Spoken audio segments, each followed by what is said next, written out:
When it comes to the PlayStation 1, there is a hero that many have said is the greatest of them all. No, it's not Cloud Strife, you weebs, it's Action Man. The range of action figures peaked in popularity in the 90s, when Hasbro modernised its design compared to the British Army stylings of the original to be more in line with its American parallel G.I. Joe, and introduced the quirky arch-villains Dr. X and Professor Gangrene. Well, we all know what popular 90s franchises get: video games. On the PlayStation we have two, Operation Extreme from 1999 and Destruction X from 2000. Let's take a look at the first of these and see if it's worth playing.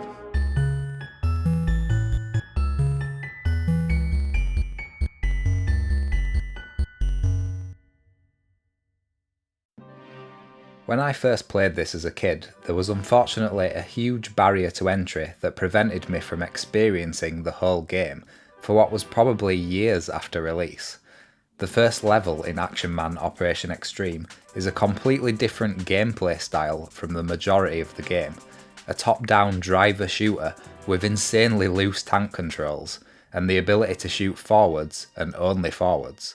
Couple this with a camera that is far too zoomed in to allow for normal navigation, because you'd be better off just looking at the radar the whole time, and claustrophobic level design that punishes speed, and that makes this one of the toughest first levels in video game history. You know, for a 9-year-old kid. The objective is to destroy all of the enemy cars, which will be roaming around the city, dropping damaging purple goop on the road, and spraying you with piss? Is it? Well, poison gas maybe.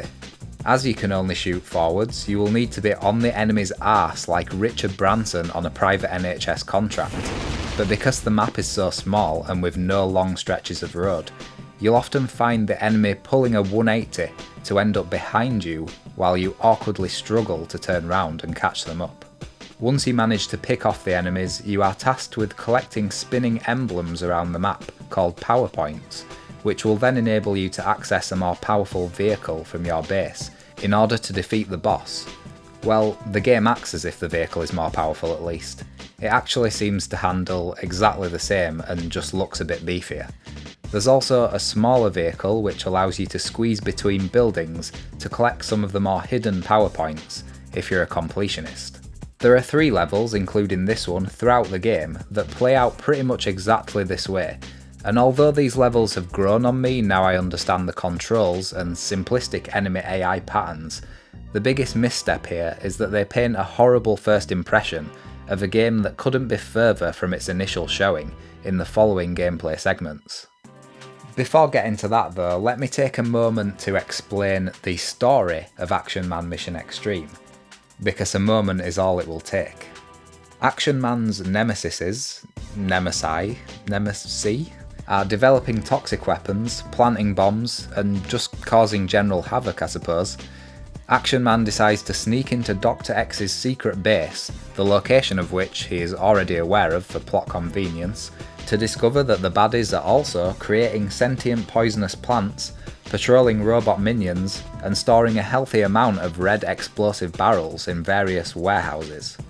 Action Man uses his plethora of secret agent gadgets to sabotage the base and capture Dr. X and his minions. That is genuinely all there is to know about the story. It's camp, predictable, and shallow, but in that PS1 era, nostalgic, I'll forgive it if it's a good game sort of way. After successfully passing the first level on your billionth attempt, things take a very Metal Gear Solid-esque turn. In fact, I'm fairly convinced that the team behind Operation Extreme took a lot of inspiration from the smash hit stealth espionage action game released just a year prior.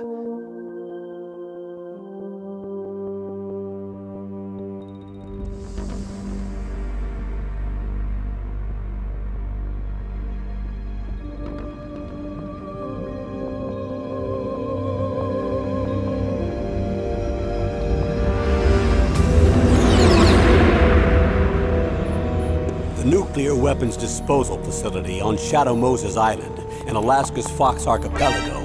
I thought it would be prudent to catalogue all of the similarities, just in case Hasbro was itching to throw some defamation lawsuits about.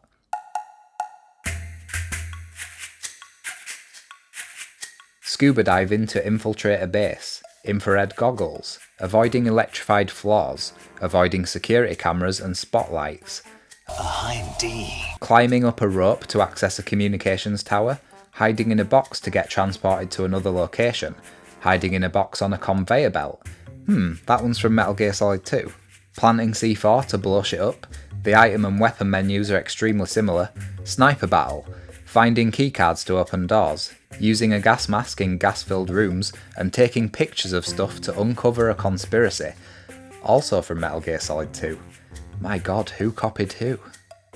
As compared to Metal Gear Solid though, this is a much simpler action-adventure game. Each enemy will go down without much of a fight, with just a few very generously auto-aimed shots from your starter pistol. Most of the fun comes from exploring the base, solving quick puzzles like a Simon Says hacking minigame, or some light platforming. Action Man might have to jump across shipping containers, or swim quickly through a drainage area in the moments where a turbine stops moving, pushing anyone back who attempts it. A lot more could have been done to improve on the game's level design, because it's too linear and often too obvious as to what the player needs to do. A more open and intertwined layout of the base would have worked wonders and given rise to more interesting gameplay opportunities. On a similar note, throughout the game I really enjoyed the variety and amount of items and weapons on offer, but there's another huge flaw with how the developers chose to implement this, especially compared to the glaringly similar gadgets found in Metal Gear Solid. Most of these are either given to the player upon reaching the objective marker shown to you on the map, or outright given to you right before you need to use them. New weapons simply appear in Action Man's hand at the beginning of each boss fight, as if he had them on him the whole time. This leaves no room for the satisfaction of exploring the game world to find these items. To make things worse, your sole codec contact, or radio contact, is absurdly knowledgeable about the enemy base and exactly where Action Man needs to go next, and gives him a new mission briefing statement in detail for as little as walking across the room. Warning! Sniper guard alert! Sniper guards! I'll have to use my longbow to deal with them. Overcome base security using longbow. These mission briefings interrupt constantly, and although the game does seem like it was made for children, even a child doesn't need their hand-holding to this degree. Although, I guess if you work for IGN or Kotaku, it might be quite helpful. The boss fights are a particular highlight, though again simplistic, with the aforementioned weapons appearing in your hand giving you no doubt as to how to beat them. The giant plant that is vulnerable to light is probably the best of these. I like how the light gun has a small charging time and you have to hold the light onto the boss for as long as you can, in between dodging its vines and projectiles. Another good one is the mech, which goes into a down state, allowing you to turn a valve and flood the room, damaging its circuits beyond repair. You probably know what I'm gonna say about the music, with this being a positive review of a PS1 game. It's bloody brilliant. A hint of James Bond / Mission Impossible hammers home the secret agent themes of the game.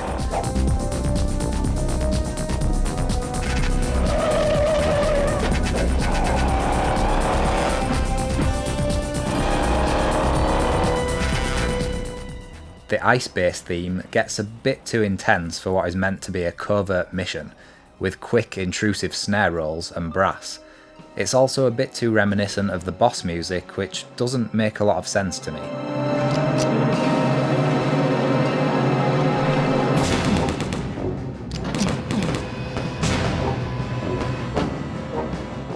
The island base theme, however, gets it spot on, and is without a doubt one of my favourite video game music pieces out there.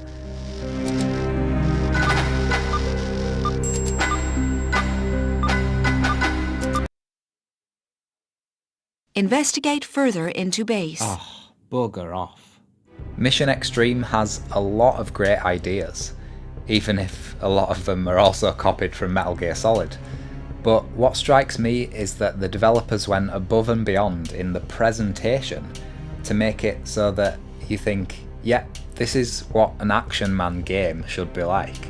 It definitely won't challenge you beyond the frustrating controls in the driving missions, and most may even find it far too childish for their tastes.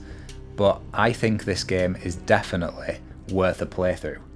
I've been Jake of the Retro Perspective. Thanks very much for watching, and I'll see you next time.